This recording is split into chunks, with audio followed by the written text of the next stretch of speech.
नमस्कार दोस्तों and welcome to my channel. कैसे हैं आप सब? उम्मीद है सब ठीक ठाक होंगे।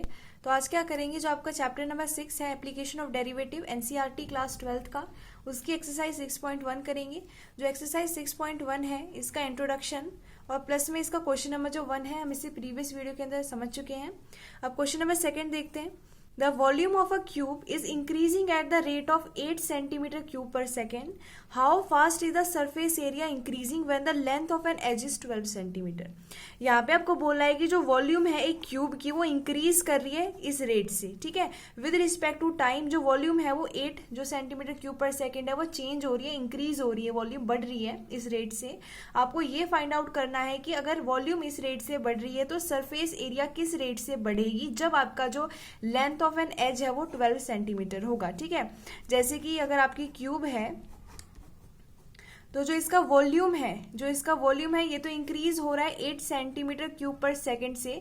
आपको ये फाइंड आउट करना है कि जिस समय इसकी जो एज की जो लेंथ होगी वो आपकी 12 सेंटीमीटर होगी, उस समय ये जो सरफेस एरिया होगा इसका वो कौन से रेट ऑफ मतलब कितना उसका रेट ऑफ चेंज होगा विद रिस्पेक्ट टू टाइम। ये आपको फाइंड आउट करना है किसका, सरफेस एरिया का, ठीक है, वो भी क्यूब के। तो इसके अंदर आपको दो फॉर्मूले मेन यहाँ पे पता होना चाहिए, एक है वॉल्यूम का, दूसरा है सरफेस एरिया का, वो भी क्यूब के। ठीक है, बहुत ज्यादा सिंपल है ये जो चैप्टर है, ये काफी ज्यादा सिंपल है। ऐसे ही बच्चों बोलते रहते हैं, ऐसे बच्चों ने हवा बना रखी है कि हाँ भाई बहुत हार्ड होती है कैलकुलस। नहीं है, ऐसा कुछ भी नहीं है। अच्छे से समझेंगे तो आ जाएगा समझ में, है ना, क्या दिक्कत है। तो हम क्या करते हैं, यहाँ पे क्यूब के बारे में है तो हम क्या करते हैं, जैसे ही मैंने आपको समझाने के लिए क्यूब कंसिडर किया था वैसे ही क्यूब कंसिडर करेंगे, जिसके ऑब्जर्वेशन से ही हम क्या करेंगे, जो क्वेश्चन है उसको सोल्व करेंगे। जैसे ही हमने क्यूब मान ली, अब हम क्या करेंगे, इसकी जो ये लेंथ ऑफ एज है इसको x सेंटीमीटर यहाँ पे मान लेते हैं, और इसका जो v है ये इसका वॉल्यूम मान लेंगे। हम जो v है ये वॉल्यूम मान लेंगे क्यूब का, और जो x है ये हम क्या मान लेंगे, लेंथ ऑफ साइड मान लेंगे, लेंथ ऑफ साइड। यहाँ से आंसर स्टार्ट हो गया, लेट करके लिख देना है, let volume of the cube is equals to V, let length of side of cube is equals to X. ठीक है, ये लिख देना है आपको। उसके बाद ये दोनों मान लिया आपने। अब हम क्या करेंगे, अब यहाँ पे हम देखेंगे। अब क्वेश्चन के अंदर क्या बोला है, the volume of a cube is increasing at the rate of 8 centimetre यहाँ पे क्यूब पर सेकंड। ठीक है, अब यहाँ पे सेकंड आपको पता है कि टाइम की यूनिट होती है, तो इस तरीके से ये हुआ कि यहाँ पे ये जो वॉल्यूम है ये चेंज होगी विद रिस्पेक्ट टू टाइम। इसका मतलब आपको यहाँ पे डीवी अपॉन में जो dt है इसकी वैल्यू कितनी दे रखी है, यहाँ पे 8 यहाँ पे दे रखी है। ठीक है, तो ये आपको यहाँ से पता चल गया। और ये आपको क्या पता चला है, यहाँ पे आपको dv अपॉन जो dt है इसकी वैल्यू पता चल गई कि इसकी वैल्यू कितनी है, 8 है। अब जो वॉल्यूम होती है इसका फॉर्मूला होता क्या है, volume of cube. Volume of cube का क्या फॉर्मूला होता है, इसका फॉर्मूला होता है साइड का क्यूब। और यही चीज आप कैसे फाइंड आउट कर सकते हैं, जैसे यहाँ पे क्या दे रखा है, सेंटीमीटर क्यूब दे रखा था, यानी कि जो साइड है उसका क्यूब करेंगे तो वॉल्यूम आ जाएगी, और वॉल्यूम विद रिस्पेक्ट में टाइम दे रखा था। ठीक है, तो यहाँ पे वॉल्यूम का फॉर्मूला भी यहाँ से फाइंड आउट कर सकते हैं। तो वॉल्यूम का फॉर्मूला क्या होगा, साइड का क्यूब करना है। ठीक है, यानी जो साइड का क्यूब करना है तो साइड को आपने यहाँ पे एक्स माना था, यानी कि जो वॉल्यूम होगा ये क्या होगा, साइड का क्यूब, यानी कि एक्स का क्यूब। ठीक है, तो ये जो v है इसकी जगह आप एक्स क्यूब लिख सकते हो। तो यहाँ पे जो v दिखाई दे रहा है इसकी जगह हम एक्स क्यूब रख देंगे, तो ये हो जाएगा d एक्स क्यूब अपॉन में dt इज इक्वल्स टू 8। अब आप क्या कर सकते हो, इसका यहाँ पे डेरिवेटिव फाइंड आउट कर सकते हो। तो यहाँ पे हम क्या करेंगे, x की पावर जो n होता है इसका फॉर्मूला लगा देंगे, और ये होता है पावर बाहर आ जाती है, x की पावर n माइनस में 1 रह जाएगी जब आप इसका क्या करोगे, डेरिवेटिव करोगे with respect to any quantity. ठीक है, यहाँ पे बेसिकली हमने विद रिस्पेक्ट टू x करा है, तो यहाँ पे विद रिस्पेक्ट टू t कर रहे हैं, तो ये क्या हो जाएगा, 3x का स्क्वायर, पावर बाहर आ गई, एक माइनस कर दिया, और उसके बाद dx अपॉन में dt इज इक्वल्स टू 8। ठीक है, यहाँ से हम क्या कर सकते हैं, यहाँ से हम फाइंड आउट कर सकते हैं rate of change of length of side with respect to time. X क्या थी, हमारी लेंथ थी, और टी क्या है, टाइम है, यानी कि लेंथ किस तरीके से टाइम के साथ इंक्रीज हो रही है वो भी हम यहाँ से फाइंड आउट कर सकते हैं। ठीक है, और वो यहाँ से क्या वैल्यू आएगी, dx अपॉन dt इंप्लाई करता है इसकी वैल्यू आएगी 8 डिवाइड में 3x का स्क्वायर। अब ये वैल्यू आ गई, इसकी ये जो वैल्यू आई है इसका यूज हम फर्दर बाद में करेंगे जब हम क्या करेंगे, यहाँ पे सरफेस एरिया का फॉर्मूला यूज करेंगे। ठीक है, अब ये वैल्यू यहाँ पे आ गई। अब आपको फाइंड आउट क्या करना है, आपको फाइंड आउट करना है rate of change of surface area when length of an edge is 12 centimetre, यानी कि ds अपॉन में जब आपको dt फाइंड आउट करना है, rate of change of surface area with respect to time when length of an edge is 12 centimetre. ये आपको find out करना है, rate of change of surface area with respect to time when length of an edge is 12 centimetre. ठीक है, अभी आपको find out करना है, यानी कि आपको सरफेस एरिया का फॉर्मूला पता होना चाहिए। अब जो सरफेस एरिया का फॉर्मूला होता है, अगर हम यहाँ पे ds अपॉन dt की वैल्यू फाइंड आउट करते हैं तो s यानी कि जो सरफेस एरिया है इसका फॉर्मूला क्या होता है। अब जो सरफेस एरिया ऑफ क्यूब होता है ये क्या होता है, ये क्या होता है आपका 6 इंटू में साइड का स्क्वायर, यही होता है फॉर्मूला। तो 6 इंटू में साइड आपकी x है यानी कि x का स्क्वायर, तो ये हो जाएगा d 6x का स्क्वायर अपॉन dt, यानी कि इसका डेरिवेटिव फाइंड आउट करेंगे तो 6 ऐसे ही रहेगा, कांस्टेंट है, 2 हमारी पावर है बाहर आ जाएगी, x की पावर 2 माइनस 1 यानी कि 1, और साथ में dx अपॉन में dt, ये वैल्यू आ गई आपके पास। ठीक है, अब dx अपॉन dt की वैल्यू यहाँ से हम ये फाइंड आउट की थी, तो इसकी जगह हम क्या कर सकते हैं, इसकी जगह लिख सकते हैं, तो यहाँ पे लिख देते हैं। तो यहाँ से ds अपॉन dt की क्या वैल्यू आएगी, ये हो जाएगा 12x इंटू में 8 डिवाइड में 3x का स्क्वायर, वैल्यू यहाँ से सब्सटीट्यूट कर दिए, एक x कैंसिल, 3 1 जा 3 4 जा, अब 4 8 जा करेंगे तो 32 हो जाएगा, डिवाइड में x रह जाएगा। अब आपको ये जो ds अपॉन dt की वैल्यू आई है ये फाइंड आउट करनी है जब x की वैल्यू यानी कि जो आपके लेंथ ऑफ एज की वैल्यू होगी वो 12 सेंटीमीटर होगी। तो यहाँ लिख देते हैं देयरफॉर ds अपॉन dt जब हमारे जो x की वैल्यू है वो 12 होगी। ठीक है, यहाँ पे आप डंडा करके ऐसे यहाँ पे लिख सकते हैं कि आपने ये वैल्यू फाइंड आउट कर रहे हो, आप ये तब वैल्यू फाइंड आउट कर रहे हो जब आपके पर्टिकुलर वैल्यू, यहाँ पे आप लिख सकते हो कि जब आपके पर्टिकुलर x की वैल्यू 12 होगी। ठीक है, तो यहाँ लिख देते हैं, हो जाएगा 32 डिवाइड में 12 यानी कि 8 डिवाइड में 3। तो इसका मतलब ये हुआ कि rate of change of surface area with respect to time जब आपके x की वैल्यू 12 सेंटीमीटर रहेगी वो क्या आएगा 8 अपॉन में 3 सेंटीमीटर स्क्वायर डिवाइड में सेकंड यानी कि पर सेकंड। ठीक है, तो यहाँ पे यूनिट भी हमने मेंशन कर दिया, यूनिट मेंशन नहीं करने से आपके नंबर कट सकते हैं, तो यूनिट भी मेंशन करना जरूरी है। ठीक है, तो इस तरीके से इसका आंसर आ गया। तो बहुत ज्यादा सिंपल है, मुझे नहीं लगता है किसी को हार्ड लगा होगा, अच्छे से बस कंसेप्ट पता होने चाहिए, फॉर्मुले पता होने चाहिए, बेसिक से फॉर्मुले आपको पता ही होंगे। तो ये क्वेश्चन नंबर 2 जो है सोल्व हो गया। नेक्स्ट पेज पे क्वेश्चन नंबर 3 जो है उसको सोल्व करते हैं। तो अब नेक्स्ट पेज पे यहाँ पे मैंने क्वेश्चन नंबर 3 लिख दिया है। क्वेश्चन नंबर 3 है the radius of a circle is increasing uniformly eight the rate of 3 centimetre यहाँ पे पर सेकेंड, यानी कि जो रेडियस है सर्कल का वो इंक्रीज हो रहा है इस स्पीड से। Find the rate at which the area of circle is increasing when radius is 10 centimetre. आपको यहाँ पे क्या दे रखा है, चेंज ऑफ रेडियस दे रखा है विद रिस्पेक्ट टू यहाँ पे टाइम दे रखा है, वो दे रखा है 3 सेंटीमीटर पर, यहाँ पे दे रखा है 3 सेंटीमीटर पर सेकेंड, और यहाँ पे आपको फाइंड आउट करना है कि एरिया किस स्पीड से बढ़ेगा, rate of change of area क्या आएगा सर्कल का जब हमारे रेडियस की वैल्यू 10 सेंटीमीटर है। तो बहुत ज्यादा सिंपल है, जो दे रखा है सबसे पहले वही लिख देंगे। तो यहां लिख देते हैं rate of change of radius of a circle with respect to time is equal to, अब इसको कैसे रिप्रेजेंट कर सकते हो, डी आर अपॉन में डी टी कर सकते हो, जहां पे आर आपका रेडियस हो जाएगा, आप यहाँ लिख भी सकते हो पहले let r is equals to radius of the circle.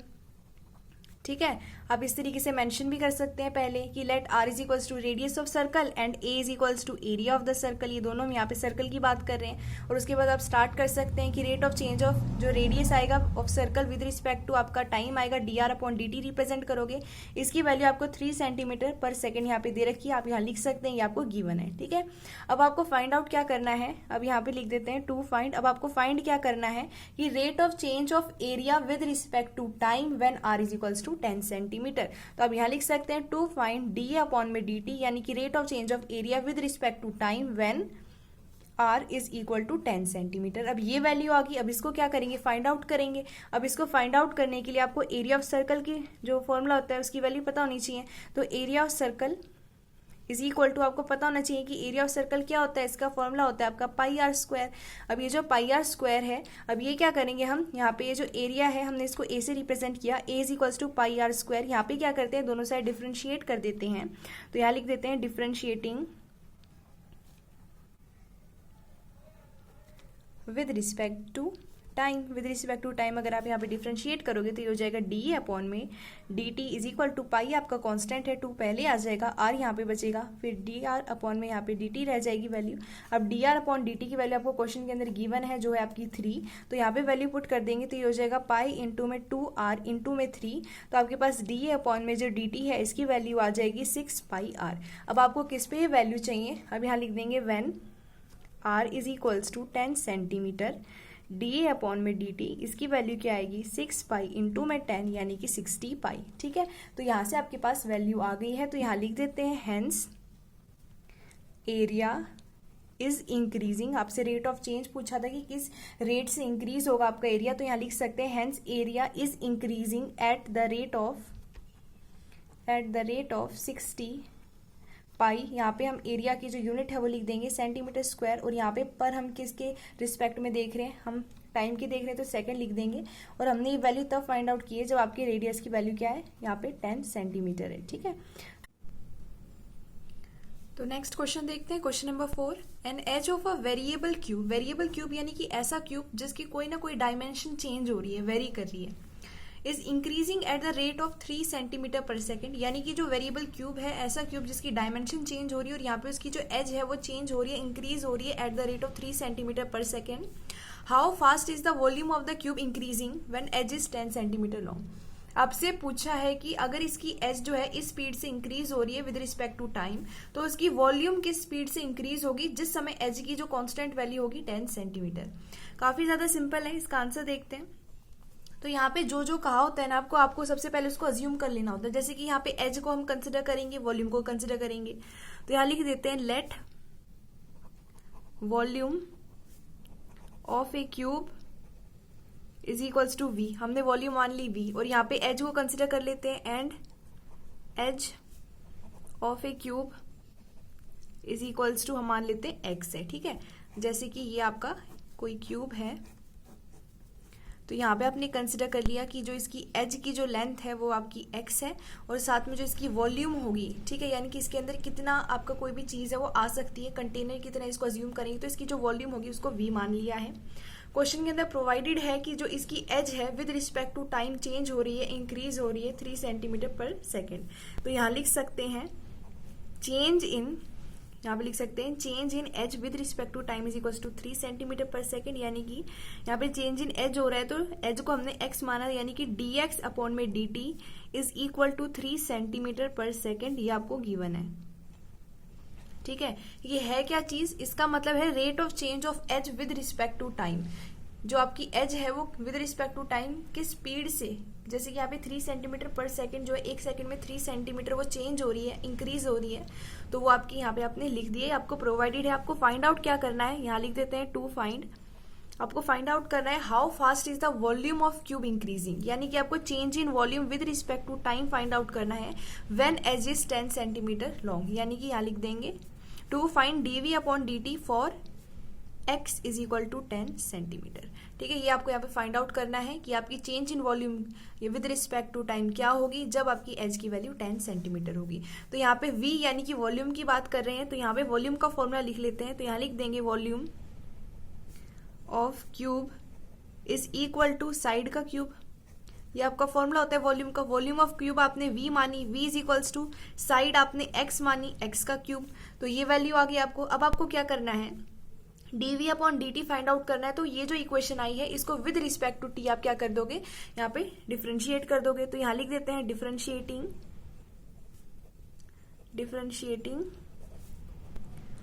Both sides with respect to time. Time के रिस्पेक्ट में हम इसको क्या कर देंगे, डेरिवेट कर देंगे। तो ये हो जाएगा dv upon dt is equal to power बाहर आ जाएगी x का स्क्वायर, पावर में से एक माइनस, फिर x का डेरिवेटिव करेंगे विद रिस्पेक्ट टू t यानी कि dx upon dt।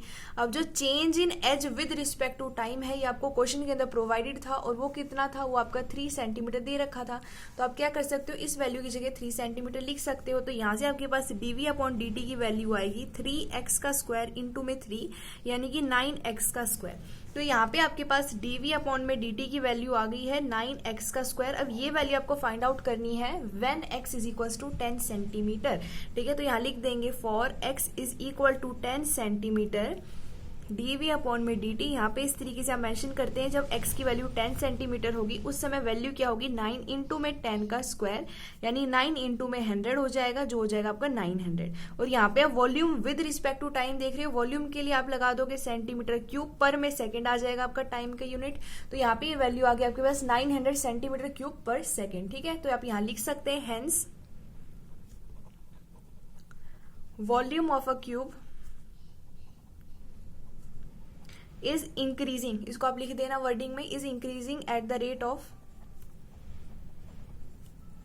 900 centimetre cube पर सेकेंड। ठीक है, तो यहाँ पे क्वेश्चन नंबर जो 4 है वो सॉल्व हो गया। नेक्स्ट पेज पे क्वेश्चन नंबर 5 और आगे क्वेश्चन करते हैं।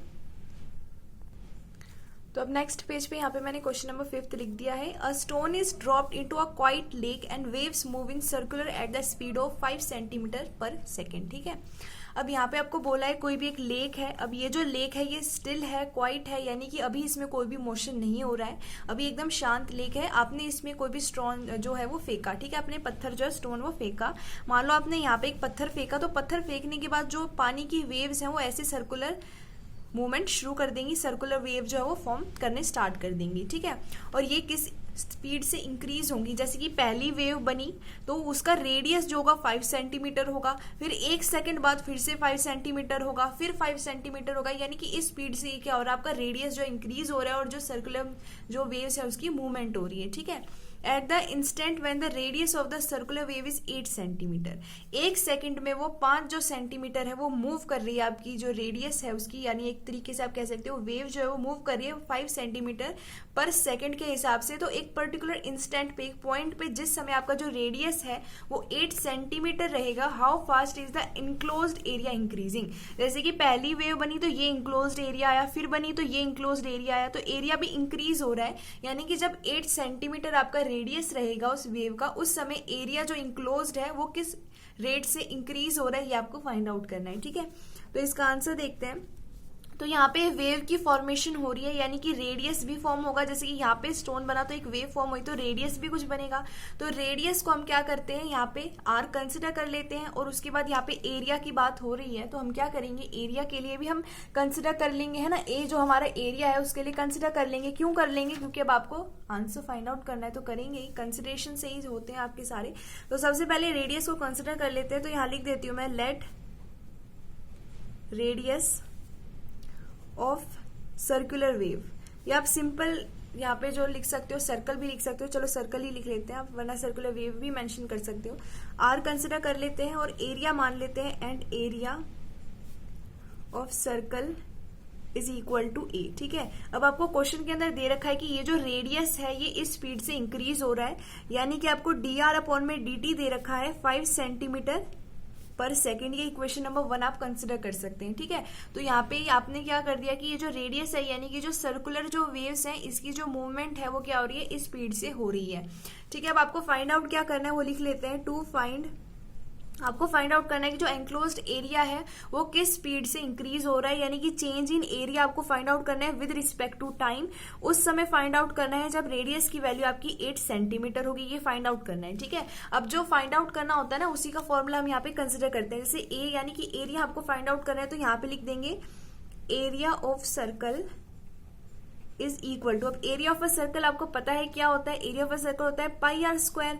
अब ये जो पाई आर स्क्वायर है आपने इसको ए के इक्वल कंसिडर किया, A is equal to pi r का स्क्वायर। अब आपको डी अपॉन में डी टी चाहिए, यानी कि ये जो वैल्यू आई है इसको आप क्या करोगे, विद रिस्पेक्ट टू टी यहाँ पे डिफ्रेंशिएट कर दोगे।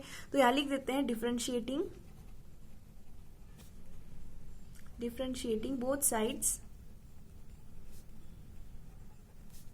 With respect to time, time के रिस्पेक्ट में इसको डेरिवेट कर देंगे, तो ये हो जाएगा डी अपॉन में d t is equal to, ये हो जाएगा आपके पास, पाई आपका कांस्टेंट है, पावर बाहर आ जाएगी, आर की पावर 2 - 1 यानी कि आर रह जाएगा, और आर का करेंगे तो डी आर अपॉन में डी टी आ जाएगा। ठीक है, विद रिस्पेक्ट टू टी आपने यहाँ पे डेरिवेट कर दिया। डी आर अपॉन में डी टी की वैल्यू ऑलरेडी आपने फर्स्ट इक्वेशन कंसिडर की है, इसकी वैल्यू है 5 सेंटीमीटर पर सेकेंड, तो इसकी जगह वैल्यू पुट कर देंगे, ये हो जाएगा पाई इंटू में 2 इंटू में आर इंटू में 5, यानी कि डी अपॉन में डी टी की क्या वैल्यू आएगी, ये हो जाएगा 10 पाई आर। अब आपको ये जो वैल्यू आई है ये फाइंड आउट तो करनी है, लेकिन तब फाइंड आउट करनी है जब आर की वैल्यू आपकी 8 रहेगी। ठीक है, तो यहां लिख देते हैं for r is equals to 8, d upon में डी टी की वैल्यू आएगी जिस समय आर की वैल्यू 8 है, 10 इंटू में 8 इंटू में पाई, यानी कि आपकी वैल्यू आएगी 80 पाई। अब ये जो वैल्यू आई है ये क्या आ रही है, एरिया के रिस्पेक्ट में आ रही है, तो एरिया के रिस्पेक्ट में हो जाएगा सेंटीमीटर स्क्वायर पर सेकेंड। ठीक है, तो ये वैल्यू आ गई आपके पास। तो यहाँ पे आप लिख सकते हैं कि यहाँ पे इस रेट से जो आपकी सर्कुलर वेव है वो इंक्रीज होंगी। ठीक है, तो यहाँ लिख देते हैं हेंस एरिया इज इंक्रीजिंग, यहाँ लिख देते हैं hence area is increasing at the rate of 80 pi centimetre square पर सेकेंड व्हेन, जिस समय आर की वैल्यू कितनी है आपकी 8 सेंटीमीटर है। ठीक है,